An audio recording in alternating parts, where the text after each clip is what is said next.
જય સરદાર. જ્યારથી ગુજરાતની ભાજપ સરકાર દ્વારા બંધારણની વિરુદ્ધમાં જઈને ઈબીસી આપ્યું છે ત્યારથી આ રાજ્યના યુવાનોના ભવિષ્ય સાથે બહુ જ ખરાબ રીતે છેડછાડી થઈ રહી છે. આજથી 3 થી 4 મહિના પહેલા જ્યારે ઈબીસીની જાહેરાત કરી ત્યારે સમગ્ર પાટીદાર સમાજ તથા સવર્ણ સમાજ અને સાચા બુદ્ધિજીવીઓ દ્વારા ઈબીસી ગેર બંધારણીય છે, ઈબીસી નો કોઈ મતલબ નથી એવી વારંવાર રજૂઆતો અને વાતો થઈ.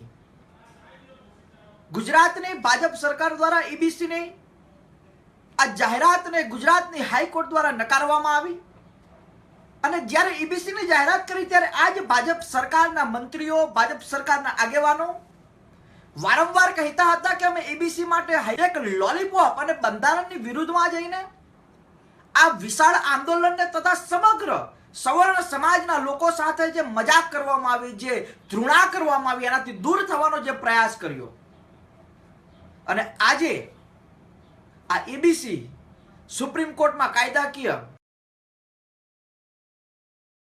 જાહેરાત એવા પ્રયાસો કર્યા બાદ આજે જ્યારે નીતિનભાઈ પટેલે 67,000 યુવાનોની નોકરીને શાંતિથી રહે એને કેન્સલ કરવામાં આવી કે જ્યાં સુધી ઈબીસી નો કોઈ નિર્ણય નહીં આવે ત્યાં સુધી ભરતી પ્રક્રિયા સરકારી નોકરીની અંદર નહીં થાય. મને એ બાબત નથી સમજાતી કે આપ જાણો છો કે ઈબીસી ગેર બંધારણીય છે, છતાં પણ હજુ તમે ઈબીસી ના મુદ્દા ઉપર અક્કડ રહીને યુવાનોના ભવિષ્ય સાથે છેડછાડી કરી રહ્યા છો. આજે ગુજરાતની અંદર પ્રાથમિક શિક્ષણ માટે 17,000 નોકરીઓ, માધ્યમિક શિક્ષણ માટે 8,000 નોકરીઓ અને પોલીસની ભરતી માટે 17,000 નોકરીઓ, અન્યની 10,000 અને પંચાયત તલાટી ક્લાર્ક માટેની 6,000 નોકરીઓને તમે બંધ કરી રહ્યા છો. આજે ગુજરાતની અંદર શિક્ષિત યુવા બેરોજગાર છે, શિક્ષિત યુવાનો પાસે રોજગારી નથી. પ્રાઇવેટ સેક્ટરની અંદર તમે 80-20 નો રેશિયો કર્યો છે. ગુજરાતના 70% લોકો કે 80% લોકોને નોકરી નથી મળતી, ગુજરાત બહારના લોકોને નોકરી મળી રહી છે. 20% થી 30% લોકો ગુજરાતના જ પ્રાઇવેટ સેક્ટરની અંદર નોકરી કરી રહ્યા છે. વધુમાં વધુ પ્રાઇવેટ સેક્ટરની અંદર પણ યુવાનોને રોજગારી આપવા માટે આ ભાજપની સરકાર સંપૂર્ણપણે નિષ્ફળ રહી છે.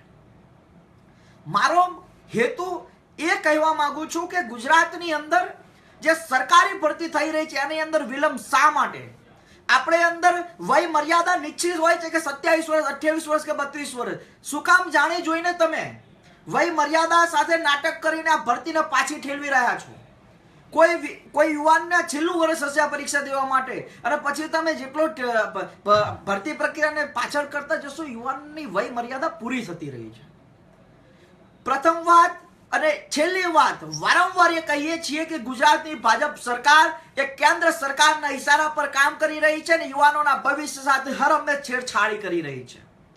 આજે 70,000 નોકરીઓ પાછી ઠેલવીને રાજ્યની અંદર 30 લાખથી પણ વધુ બેરોજગાર યુવાનો સાથે મસ્કરી કરવામાં આવી રહી છે. સરકારી નોકરીમાં વધુ પડતા ઉપયોગ પણ નથી કરવામાં આવતા કે યુવાનોને લાભ મળે, પ્રોત્સાહન મળે, એના માટેની પણ કોઈ કાર્યવિધિ સરકાર દ્વારા થતી નથી.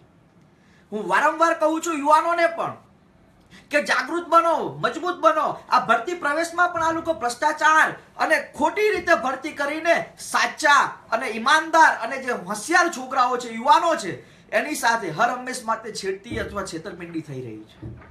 સૌ લોકોએ જાગૃત બનવું પડશે, સૌ લોકોએ સમજવું પડશે પોતાની પદ્ધતિને અને આ સરકાર સામે ક્રાંતિ સ્વરૂપે બહાર આવવું પડશે. આ યુવાનોએ આ રાજ્યની અંદર કે દેશની અંદર સૌથી અગ્રણી, સૌથી વધુ જૂથ યુવાનોની છે અને પોતાના હક માટે જો તમે નહીં લડો, પોતાના હક માટે જો તમારે કોઈની સાથે નીચું ઝૂકવું પડશે તો મન નથી લાગતું તમને હક મળી શકે કે આપણને હક મળી શકે.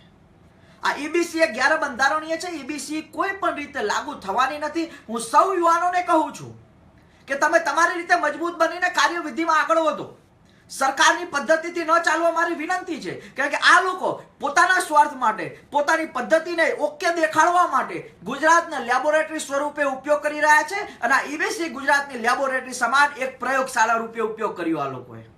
હું વધુ નહીં કહેતા, સૌ યુવાનોને કહું છું કે આ સરકાર, આ ભાજપની સરકાર એ કેન્દ્ર સરકારના ઈશારે ચાલી રહી છે અને એ ફક્ત ને ફક્ત યુવાનોના ભવિષ્ય સાથે લડી રહી છે. અને એ યુવાન જે શિક્ષિત બેરોજગાર છે, જે ખેડૂતોનો દીકરો છે, જે ખેડૂત ભર બપોરે મહેનત કરીને પોતાના દીકરાને મજબૂતાઈથી સારું શિક્ષણ અપાવવા માંગે છે, સારું શિક્ષણ અપાવે છે, અને પછી નોકરી ન મળવી અને કિસાનની આત્મહત્યા કરવી, યુવાનોને આત્મહત્યા કરવી, અથવા યુવાનોને ખરાબ રસ્તે જવું, નશીલા દ્રવ્ય પદાર્થોમાં જવું, એ યુવાનોને ગેરમાર્ગે દોરી રહી છે. ગુજરાતનો યુવા નષ્ટ થઈ રહ્યો છે. ગુજરાતના યુવાનો સાથે મજાક થઈ રહી છે. ગુજરાતના યુવાને ગેરમાર્ગે દોરવા માટે ભાજપ તમામ પ્રયાસો કરી રહી છે. હું સૌ યુવાનોને કહું છું કે વાદ વિવાદ ન કરો. કોઈ પણ રાજકીય પાર્ટીનો સભ્ય બનવાથી તમારું જીવન કે તમારું ભવિષ્ય ઉજ્જવળ નહીં બને.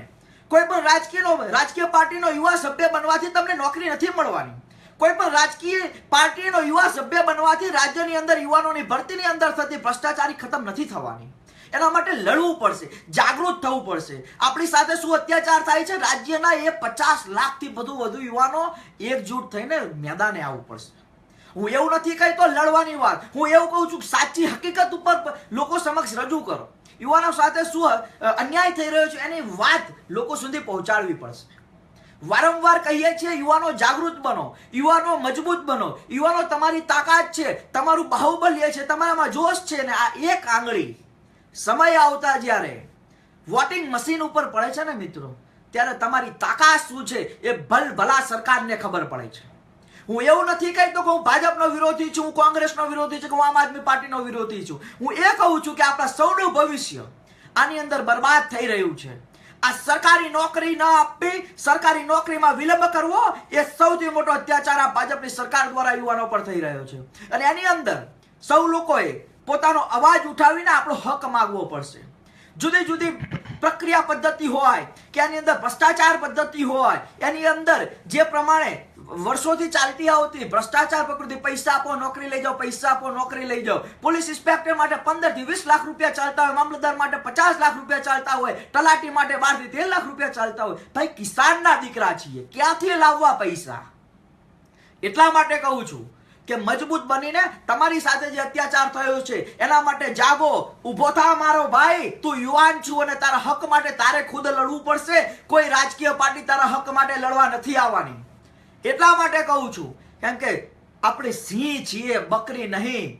હંમેશા બલી બકરીઓને ચડે, સિંહની નહીં. યુવાનો ઉભા થાવ, સિંહ બનીને લડો, ગર્જના કરો. બબ્બર સિંહની જેમ ગર્જના કરવી પડશે, અને તો જ આપણા હક માટે આ સરકાર આપણી સામે ઝૂકશે. નહીં તો સરકાર ઝૂકશે નહીં, ફક્ત આપણો ઉપયોગ કરવા માંગે છે. શું તમે એવું માનો છો કે નરેન્દ્ર મોદીની એપ લોન્ચ કરવાથી શું આપણને રોજગારી મળી જશે?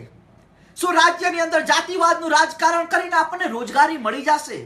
શું તમે એવું માનો છો કે ખેડૂતની જમીનો લઈને વાઇબ્રન્ટ ગુજરાતના નામે એમઓયુ કરવાથી આપણને રોજગારી મળી જશે? આ પ્રશ્નો આપણી જાતને આપણે પૂછવાના છે. શું યુવા સંમેલનો ભાજપના હોય કે કોંગ્રેસના એની અંદર જવાથી આપણને રોજગારી મળવાની છે? આટલી બધી રોજગારી આપણને નથી મળવાની. એના માટે લડવું પડશે, અવાજ ઉઠાવવો પડશે. ગુજરાતની અંદર બેરોજગાર યુવાનો થતા રહ્યા છે, રોજગારી નથી મળી રહી. એ નાનામાં નાની પ્રાઇવેટ સેક્ટર હોય તો એની અંદર પણ રોજગારી મેળવવા માટે આપણે ફાફા પડી રહ્યા છે. આ છે વાઇબ્રન્ટ, આ છે ગતિશીલ, આ છે વિજય પથ ગુજરાત.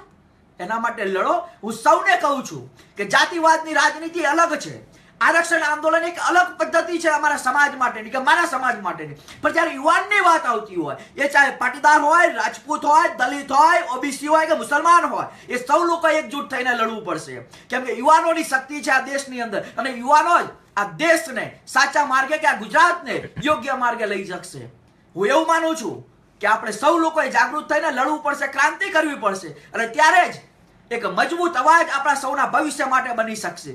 ઉજ્જવળ ભવિષ્ય બનાવવાનું છે, નહીં કે કોઈ રાજકીય પાર્ટીના હિતચ્છુ ભવિષ્ય બનાવવાનું છે. જાગૃત બનો, મજબૂત લડો. આજ મારી વાતને વિરામ આપું છું. જાગ યુવાન, પોતાનો હક માંગ. આજ આપણું ગુજરાત છે, આની અંદર આપણે વટથી રહેવાનું છે, પોતાના હક માટે લડવાનું છે. અને ક્રાંતિ એ યુવાનોની પહેચાન છે. માંગ તું સરદારનો માર્ગ, માંગ તું ગાંધીનો માર્ગ. જરૂર પડે ને ભગતસિંહના માર્ગે જતા પણ અચકાઈશ નહીં. ભગતસિંહ આપણા આદર્શ છે. ભગતસિંહ માર્ગે જઈને, આપણે અહિંસા માર્ગે જઈને, આપણે ભગતસિંહના વિચારો સાથે મળી આપણા હિત માટેની, આપણા હક માટેની થતા અન્યાય સામે લડવાનું છે. જય સરદાર, જય પાટીદાર, જય ગરવી ગુજરાત.